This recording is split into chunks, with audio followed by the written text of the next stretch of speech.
नमस्कार साथियों, मैं कुंदन कुमार स्वागत करता हूं भविष्य निर्माण शिक्षण संस्थान के इस ऑनलाइन परिवार में। दोस्तों, इतने दिनों से सेशन नहीं आ रहा था क्योंकि रजनी सर का शादी चल रहा था। उसी शादी के कार्यक्रम में हम सभी मित्रगण उसमें बिजी थे। अब शादी संपन्न हो गया है। 6 मार्च को ही शादी था। शादी संपन्न हो गया, सब कुछ खत्म हो गया है और आज से आपका क्लास डेली मोड में यानी डेली रोज का रोज जैसे करंट अफेयर का सेशन आता था आपको रोज सुबह देखने को मिलेगा। आज के सेशन में दोस्तों उन सभी क्वेश्चनों को लिया गया है जो विगत हम लोग 10 दिनों में क्लास नहीं लिए थे। उन सभी में से जो भी इम्पोर्टेंट क्वेश्चन है उन सभी क्वेश्चनों को लिया गया है। चलिए आगे बढ़ते हैं। एक मोटिवेशनल स्पीच के साथ शुरू करते हैं आज के सेशन को, जो आपके अंदर और हमारे अंदर दोनों के अंदर ऊर्जा भरने की काम करेगी। जिस वक्त आप चारों तरफ समस्याओं से घिर जाए, जिस वक्त आप चारों तरफ से समस्याओं से घिर जाओ, तब समझ लेना कि आपके जीवन का सबसे बड़ा परिवर्तन होने वाला है। वास्तव बात है दोस्तों, अगर आप किसी घनघोर समस्या में फंस गए हैं तो समझिए कि आपके जीवन में कुछ ना कुछ नया होने वाला है, कुछ ना कुछ नया परिवर्तन होने वाला है दोस्तों। अब देखते हैं दोस्तों, पहले का क्वेश्चन है आपका दिवस से। तो दिवस में मैंने एक क्वेश्चन दिया है और मार्च महीने में जो भी दिवस है नेक्स्ट पेज में आपको देखने को मिल जाएगा। जो भी दिवस मनाया गया है उन सभी दिवसों को मैंने एक साथ ही लिख दिया है। तो पहला क्वेश्चन है दोस्तों आपकी स्क्रीन पर कि हाल ही में CISF का स्थापना दिवस कब मनाया गया है। हाल ही में दोस्तों CISF का स्थापना दिवस कब मनाया गया है। तो सबसे पहले जानते हैं दोस्तों कि CISF इसकी स्थापना कब हुई थी। तो CISF इसकी स्थापना दोस्तों 1969 में हुई थी। कब हुई थी? 1969 ईस्वी में हुई थी। इसका मुख्यालय कहाँ होता है? तो इसका मुख्यालय न्यू दिल्ली में, इसका मुख्यालय नई दिल्ली में है। इसका मुख्यालय नई दिल्ली में। और यह किसके अधीन आता है? तो होम मिनिस्टर के अधीन आता है। यह गृह मंत्रालय के अधीन आता है। ये अधिकतर आपको कहाँ देखने को मिल जाएगा, यानी CISF का तैनाती कहाँ देखने को मिल जाएगा दोस्तों? तो एयरपोर्ट या कोई बड़े बड़े संस्थान है, बड़े बड़े IIT है, चाहे कोई बड़े बड़े औद्योगिक संस्थान है, वहाँ पर आपको CISF की तैनाती देखने को मिल जाएगा। स्थापना कब हुई थी? 1969 में हुई थी। मुख्यालय इसका नई दिल्ली में, गृह मंत्रालय के अधीन कार्य करता है। एयरपोर्ट और बड़े बड़े औद्योगिक क्षेत्रों में इसकी स्थापना की जाती है। तो इसकी स्थापना कब हुई थी दोस्तों? 10 मार्च को हुई थी। कब हुई थी? 10 मार्च 1969 को इसकी स्थापना हुई थी। और यह अपना कैवा स्थापना दिवस मना रहा है दोस्तों? तो यह अपना 58वां स्थापना दिवस मना रहा है। कौन? CISF। अब बढ़ते हैं दोस्तों अगले क्वेश्चन की तरफ। और अगला क्वेश्चन है दोस्तों दिवस से, यानी आपको जैसे बताया मैंने कि मार्च महीना में जो भी दिवस अभी तक बीता है, संपन्न हुआ, यानी 1 मार्च से लेके 9 मार्च तक जो भी दिवस संपन्न हुआ है उन सभी को यहाँ लिखा गया है। पहला है दोस्तों शून्य भेदभाव दिवस। पहला क्या है? शून्य भेदभाव दिवस, नागरिक सुरक्षा दिवस। तो ये कब मनाया जाता है दोस्तों? तो यह 1 मार्च को मनाया जाता है। कब मनाया जाता है? 1 मार्च को मनाया जाता है। उसके बाद है विश्व वन्य जीव दिवस। विश्व वन्य जीव दिवस और विश्व श्रवण दिवस, यह 3 मार्च को मनाया जाता है। कब मनाया जाता है? 3 मार्च को मनाया जाता है। अगला है आपको राष्ट्रीय सुरक्षा दिवस। क्या है? राष्ट्रीय सुरक्षा दिवस, यह 4 मार्च को मनाया जाता है। राष्ट्रीय सुरक्षा दिवस। और घाना स्वतंत्रता दिवस, घाना स्वतंत्रता दिवस आपको 6 मार्च को मनाया जाता है दोस्तों। 6 मार्च। जन औषधि दिवस और अंतर्राष्ट्रीय महिला दिवस। तो जन औषधि दिवस दोस्तों 7 मार्च को और अंतर्राष्ट्रीय महिला दिवस आप सभी मालूम है 8 मार्च को मनाया जाता है, अंतर्राष्ट्रीय महिला दिवस। तो ये अब तक के मार्च महीने में जो भी दिवस थे उनको एक साथ मैंने नोट कर लिया है। आप इसका स्क्रीनशॉट ले सकते हैं दोस्तों। आगे बढ़ते हैं अगले क्वेश्चन की तरफ। अगला क्वेश्चन है हाल ही में CM नीतीश कुमार के द्वारा, ये बिहार से रिलेटेड क्वेश्चन है दोस्तों। हाल ही में CM नीतीश कुमार के द्वारा, यानी यह बिहार के CM है नीतीश कुमार के द्वारा जारी की गई पुस्तक नीम का शहद। क्या दोस्तों? नीम का शहद किसके द्वारा लिखी गई है?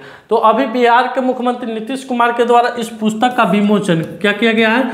विमोचन किया गया है विधानसभा के कक्ष में, विधान सभा के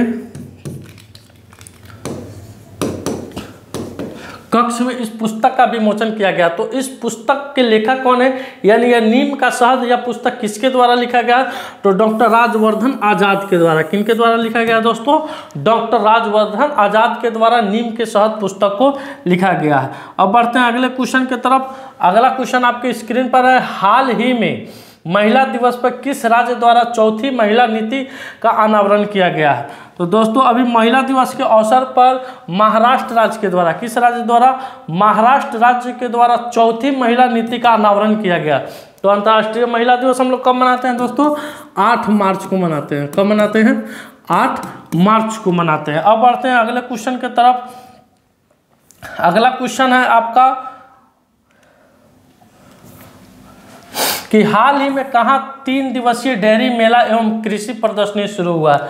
हाल ही में कहाँ 3 दिवसीय डेयरी मेला एवं कृषि प्रदर्शनी शुरू हुआ है, बिहार, झारखंड, उत्तर प्रदेश की आसाम।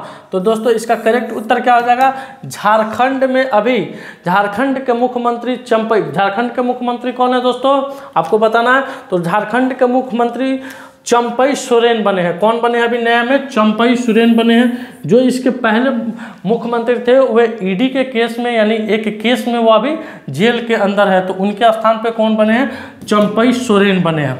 उन्हीं के द्वारा 3 दिवसीय डेयरी मेला एवं कृषि प्रदर्शनी को शुरू किया गया। अब देखते हैं दोस्तों झारखंड राज्य के बारे में कुछ फैक्ट है। तो सबसे पहले जान लीजिए झारखंड बिहार का हिस्सा था और 15 नवंबर 2000 ईस्वी को, कब दोस्तों, 15 नवंबर 2000 ईस्वी को यह बिहार से अलग हुआ। और बिहार से अलग होने के बाद झारखंड एक अलग राज्य बना। तो दोस्तों अब यह जानते हैं कि झारखंड, यानी झारखंड से कुछ फैक्ट है जो बीते दिनों झारखंड में घटित हुई है। झारखंड सरकार ने विधवा पुनर्विवाह प्रोत्साहन योजना शुरू करने की घोषणा की है। डॉक्टर प्रदीप कुमार को झारखंड उच्च न्यायालय में अस्थायी न्यायाधीश नियुक्त किया गया है। और झारखंड सरकार ने आदिवासियों और दलितों के लिए वृद्धावस्था पेंशन की आयु घटाकर कितना कर दी है, तो 50 वर्ष कर दी है। यानी जो पहले दलितों और आदिवासियों को वृद्धावस्था की पेंशन की आयु 60 वर्ष थी, यानी 60 वर्ष के बाद उनको पेंशन मिलता था, अब वह पेंशन कितने वर्ष की आयु के पहले मिलने लगेगा, तो 50 वर्ष की आयु के पहले मिलने लगेगा। प्रधानमंत्री मोदी 10,000 जन औषधि केंद्र का, माफ कीजिएगा 10,000वां जन औषधि केंद्र, 10,000वां जन औषधि केंद्र का उद्घाटन देवघर में किए। कहाँ किए, देवघर में किए थे दोस्तों। अब चलिए अगले क्वेश्चन की तरफ चलते हैं। हाल ही में 5 दिवसीय पूर्वोत्तर भारत फिल्म उत्सव 2024 कहाँ हुआ। तो दोस्तों 5 दिवसीय यानी पूर्वोत्तर भारत फिल्म उत्सव इम्फाल, मणिपुर की राजधानी दोस्तों, किसकी राजधानी है, मणिपुर की राजधानी है इम्फाल। वहाँ पे क्या हुआ है, यह संपन्न हुआ है। आइए अगले क्वेश्चन की तरफ बढ़ते हैं। अगला क्वेश्चन है, हाल ही में किस राज्य के पुलिस के द्वारा ऑपरेशन कामधेनु शुरू किया गया है। हाल ही में किस राज्य के पुलिस के द्वारा दोस्तों ऑपरेशन कामधेनु शुरू किया गया है, तो जम्मू कश्मीर, बिहार, उत्तर प्रदेश और मध्य प्रदेश। तो इसका करेक्ट उत्तर हो जाएगा दोस्तों जम्मू कश्मीर। जम्मू कश्मीर के पुलिस के द्वारा क्या किया गया है, ऑपरेशन कामधेनु शुरू किया गया है। दोस्तों आपको याद होना चाहिए कि बिहार पुलिस के द्वारा, यानी बिहार पुलिस के द्वारा भी एक ऑपरेशन शुरू किया गया था @75। क्या किया गया था, @75 शुरू किया गया था। कब से शुरू किया गया था, तो 1 जनवरी से शुरू किया गया था। चलिए अब अगले क्वेश्चन पर चलते हैं। आज के क्वेश्चन में सिलसिलेवार नहीं है दोस्तों, हर एक राज्य से क्वेश्चन मिलेगा। जैसे कि पहले आपको मिलता था कि बिहार से अलग मिलता था, यूपी से अलग मिलता था, उसके बाद देश विदेश, इसमें सारे क्वेश्चनों को मिसलेनियस किया गया है। अगला क्वेश्चन है आपके सामने स्क्रीन पर, हाल ही में कौन भारतीय पैरा ओलंपिक समिति के नए अध्यक्ष बने हैं। हाल ही में दोस्तों अभी भारतीय पैरा ओलंपिक समिति के नए अध्यक्ष के पद पर कौन विराजमान हुए हैं, तो देवेंद्र झांझरिया। कौन हुए हैं दोस्तों, देवेंद्र झांझरिया अभी पैरा ओलंपिक समिति के नए अध्यक्ष के पद पर बहाल हुए हैं। अगला क्वेश्चन है दोस्तों, हाल ही में किस देश को खसरा और रूबेला चैंपियन वैश्विक पुरस्कार मिला है। दोस्तों हाल ही में दोस्तों किस देश को खसरा और रूबेला के लिए वैश्विक पुरस्कार मिला है दोस्तों, तो इसका करेक्ट उत्तर हो जाएगा भारत। क्या हो जाएगा, एक मिनट, इसका करेक्ट उत्तर क्या हो जाएगा? भारत। अभी यानी इंडिया को खसरा और रूबेला, यानी खसरा और रूबेला इंडिया में अभी ना के बराबर है, यानी नहीं के बराबर है एकदम। अगला क्वेश्चन पर चलते हैं दोस्तों। हाल ही में किस देश के क्रिस्टीना पिचकोवा ने मिस वर्ल्ड 2024 का खिताब जीता है दोस्तों? तो सबसे पहले जानेंगे कि इसका आयोजन कहाँ हुआ। रसगुल्ला ही रसगुल्ला नजर आ रही है, यही रसगुल्लों को क्या मिला है दोस्तों? मिस वर्ल्ड 2024 का खिताब इन्होंने जीता। तो इसका आयोजन कहाँ हुआ था दोस्तों? आयोजन भारत में हुआ था।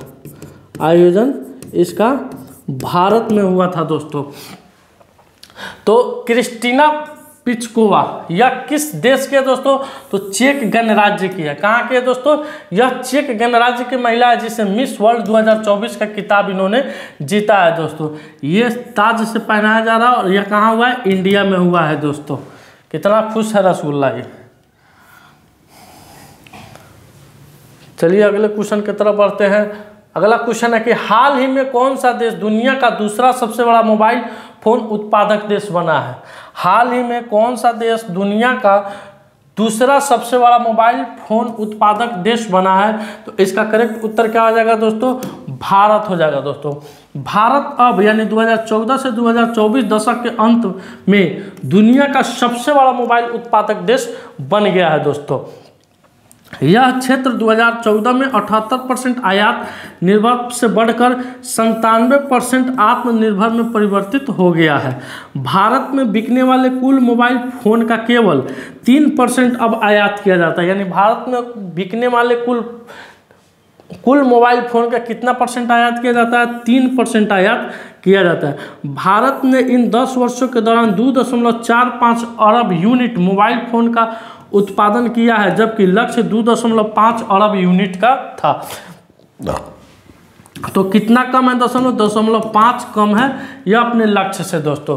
तो ये कुछ फैक्ट है, इसको आप नोट कर सकते हैं। अगला क्वेश्चन है हाल ही में महतारी वंदना योजना की शुरुआत कहाँ हुई है? तो दोस्तों महतारी वंदना योजना की शुरुआत यह नरेंद्र मोदी के द्वारा, किनके द्वारा? नरेंद्र मोदी जी के द्वारा इस योजना की शुरुआत इस योजना की शुरुआत की गई है। कहाँ से की गई है दोस्तों? तो छत्तीसगढ़ से की गई है। कहाँ से की गई है? महतारी वंदना योजना की शुरुआत छत्तीसगढ़ राज्य से की गई है। अब चलते हैं अगले क्वेश्चन की तरफ। अगला क्वेश्चन है आपके स्क्रीन पर कि हाल ही में 700 टेस्ट विकेट लेने वाले दुनिया के पहले तेज गेंदबाज कौन बने हैं दोस्तों? हाल ही में 700 टेस्ट विकेट लेने वाले दुनिया के सबसे तेज गेंदबाज कौन बने हैं? तो जेम्स एडरसन। कहाँ के हैं दोस्तों? यह इंग्लैंड के हैं। और भारत के तरफ से सबसे कम मैचों में 500 विकेट लेने वाले आर अश्विन, यानी टेस्ट मैच में 500 विकेट ले लिए। मोहम्मद शमी को अर्जुन अवार्ड से सम्मानित किया गया। मुथैया मुरलीधरन यह टोटल 800 विकेट लिए हैं, 800 प्लस विकेट है इनके नाम। श्रीलंका के हैं। ये कहाँ के हैं दोस्तों? इंग्लैंड के हैं दोस्तों। आइए अगले क्वेश्चन की तरफ बढ़ते हैं। अगला क्वेश्चन है कि हाल ही में सेला सुरंग का उद्घाटन प्रधानमंत्री नरेंद्र मोदी जी के द्वारा किस राज्य में किया गया है? तो दोस्तों सेला सुरंग का उद्घाटन प्रधानमंत्री नरेंद्र मोदी जी के द्वारा अरुणाचल प्रदेश में किया गया। कहाँ किया गया दोस्तों? अरुणाचल प्रदेश में किया गया। और यह भारत का सबसे ऊंचा सुरंग है। क्या है? सबसे ऊंचा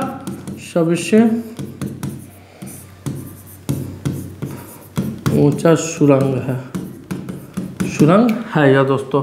अब चलते हैं अगले क्वेश्चन की तरफ। अगला क्वेश्चन है कि हाल ही में DRDO ने 500 किलोमीटर रेंज वाली अग्नि 5 मिसाइल का सफल परीक्षण कहाँ किया है? यानी DRDO ने अग्नि 5 मिसाइल का सफल परीक्षण कहाँ किया दोस्तों? राजस्थान, उत्तराखंड, राजस्थान, उत्तराखंड, उड़ीसा की बिहार। तो इसका करेक्ट उत्तर हो जाएगा दोस्तों उड़ीसा। क्या हो जाएगा इसका करेक्ट उत्तर? उड़ीसा। उड़ीसा के वेलर द्वीप यानी वेलर द्वीप का नया नाम क्या रख दिया गया है? डॉक्टर APJ अब्दुल कलाम द्वीप। कहाँ दोस्तों? वेलर द्वीप। इसका नया नाम है डॉक्टर APJ अब्दुल कलाम द्वीप पर इसका प्रशिक्षण किया गया। इस प्रशिक्षण में दोस्तों, ओहो ये नहीं होगा दोस्तों, ये दूसरा चीज़ है, ये अगला क्वेश्चन का टाइप हो गया, उसमें उसको इग्नोर कीजिएगा। इसका करेक्ट उत्तर क्या हो जाएगा दोस्तों? उड़ीसा हो जाएगा। खैर इसको जान लीजिए, ये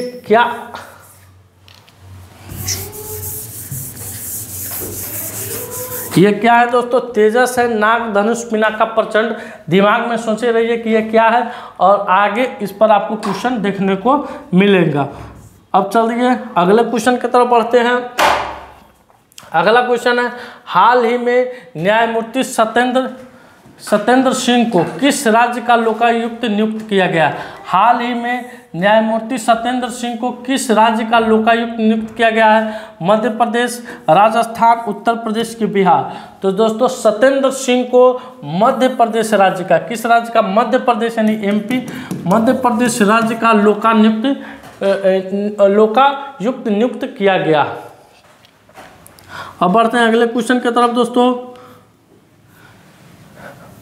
अगला क्वेश्चन है, इस क्वेश्चन में है तेजस, नाग, धनुष, पिनाका और प्रचंड। इस पर चर्चा होगा दोस्तों। तीनों सेना का त्रिसेवा अभ्यास भारत शक्ति कहाँ प्रारंभ हुआ है? यानी तीनों सेना यानी थल सेना, वायु सेना और जल सेना। कौन दोस्तों? थल, वायु और जल, तीनों सेना के द्वारा,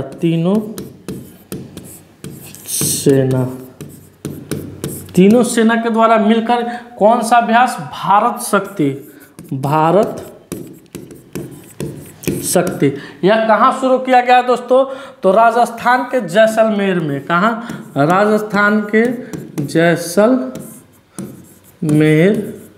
में इसका आयोजन हुआ है। इसमें कौन कौन हिस्सा ले रहा है दोस्तों? तो तेजस, नाग, धनुष, पिनाका और प्रचंड। कौन कौन ले रहा है? तेजस जो कि एयरक्राफ्ट है दोस्तों, नाग दोस्तों एंटी टैंक मिसाइल है, धनुष आपका दोस्तों टैंक है और पिनाका मिसाइल लॉन्चर है और प्रचंड हल्का लड़ाकू विमान है दोस्तों।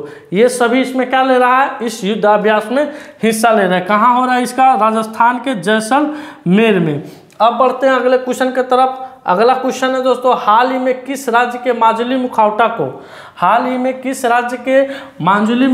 को और पांडुलिपि पेंटिंग को, ये दोस्तों आपके सामने जो स्क्रीन पर फोटो दिख रहा है यही है माजुली मुखौटा।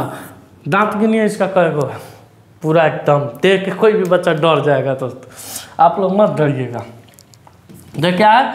माजुली मुखौटा है दोस्तों और पांडुलिपि पेंटिंग को GI टैग मिला है। तो किस राज्य के? बिहार के, उड़ीसा के, असम के, उत्तर प्रदेश।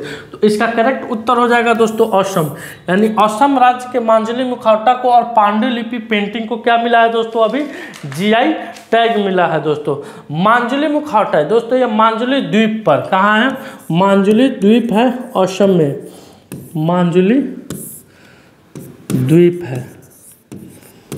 है कहाँ? असम में।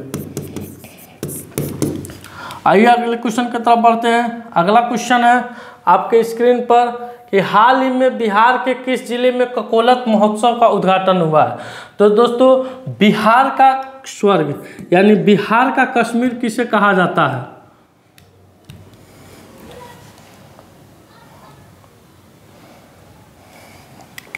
बिहार का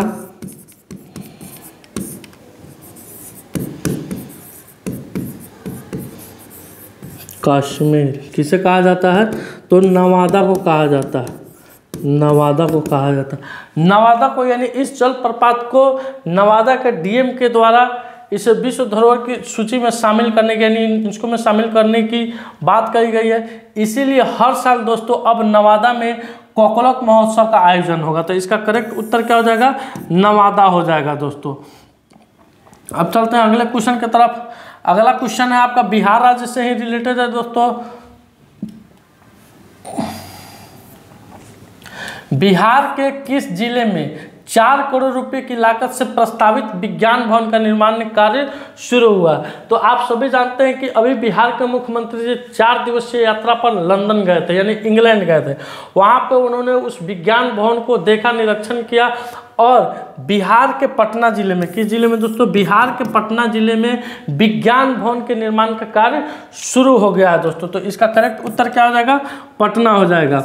अब आज का जो अंतिम सवाल है दोस्तों, यानी आज का सवाल है जिसका उत्तर आपको कमेंट सेक्शन में देना है कि भारत की सबसे बड़ी सौर बैटरी परियोजना का अनावरण कहाँ किया गया है? मध्य प्रदेश, छत्तीसगढ़, राजस्थान के उत्तर प्रदेश। तो दोस्तों इसका करेक्ट उत्तर आपको कमेंट सेक्शन में देना है। हम जानते हैं दोस्तों कि इतने दिनों से आपका सेशन नहीं चल रहा था, आप लोग इधर उधर चले गए होइएगा, निश्चित है चैनल भी इससे थोड़ा प्रभावित हुआ है। हम लोग बेहद दुख हैं, लेकिन क्या करें दोस्तों, समय के साथ चलना पड़ता है। शादी था सर का तो उसमें भी रहना जरूरी है, क्योंकि वो भी जीवन का एक अमूल्य अंग है। शादी विवाह भी करना जीवन का एक अमूल्य अंग है। तो अब आशा करते हैं कि सेशन रेगुलर मोड में आए। बीच में हो सकता है अगर डिस्टर्ब होगा, लेकिन कोशिश रहेगा कि डिस्टर्ब ना किया जाए। मिलते हैं दोस्तों आपसे अगले वीडियो में। अपना ध्यान रखिएगा। चैनल पर अगर नए हैं तो चैनल को सब्सक्राइब कीजिएगा। धन्यवाद। भारत माता की जय।